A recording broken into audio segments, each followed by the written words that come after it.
Welcome back to PSC Tech Bytes. This is episode number 8 of the series of episodes about PnPjs. And today I want to talk with you about sharing resources with PnPjs.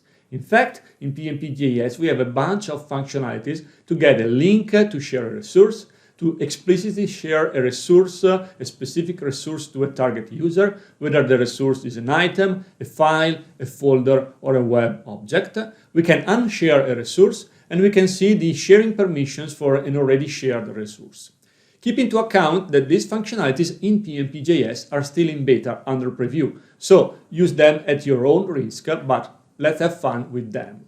And that said, let's move to the demo environment and play with these functionalities in practice. So here we have a modern inside in which I have the out-of-the-box shared document library in which I uploaded a PDF sample file.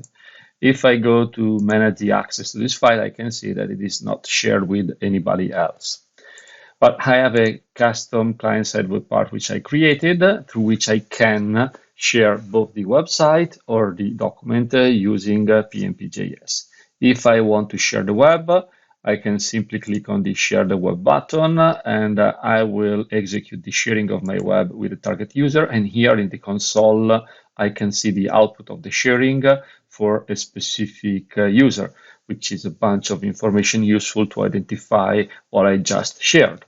If I want to share the document, I can simply provide the server relative URL of the document. And by clicking on the Share button, I will have multiple options for sharing, which I will show you in practice in my Visual Studio Code sample client-side web part. So let me first click on the Share button. And here we can get the information about the file that we want to share, which is the file I just selected through the server relative URL. I can see what is the target item under the cover of my file. And I can, first of all, share the document with the sharing link. And I can see the output of the share link action, which will include the sharing link information, which is also made by the URL of the sharing link, which is actually the real value I'm interested in. And in fact, if I get this value, and if I open a browser in incognito, like for example, this new Chrome session, I can easily open the file using the sharing link that I just got from the statement that I executed in PnPjs. Moreover, I can get the sharing information about the file, or I can share the file with a specific user with the share with command. And here I can see I'm going to share the file with the target specific user. Or I can see the sharing information of an already shared file, so I can get all of the information about how the file is shared with external users, or I can get the specific sharing permission for a specific user.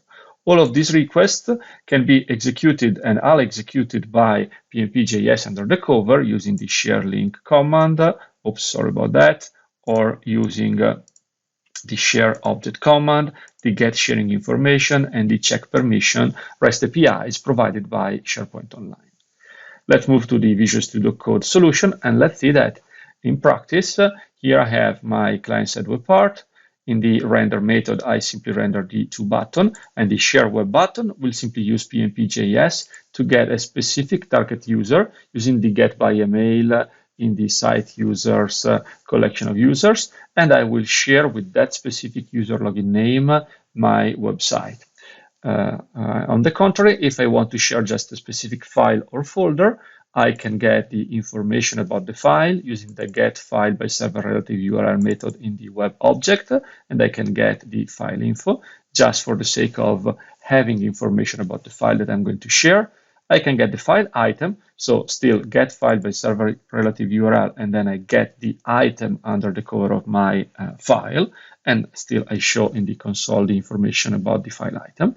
And using the file item, for example, I can say get share link, and I can provide the flavor of sharing link that I want, an anonymous view or an edit or any other available option that I have right here, which is listed in this enumerator.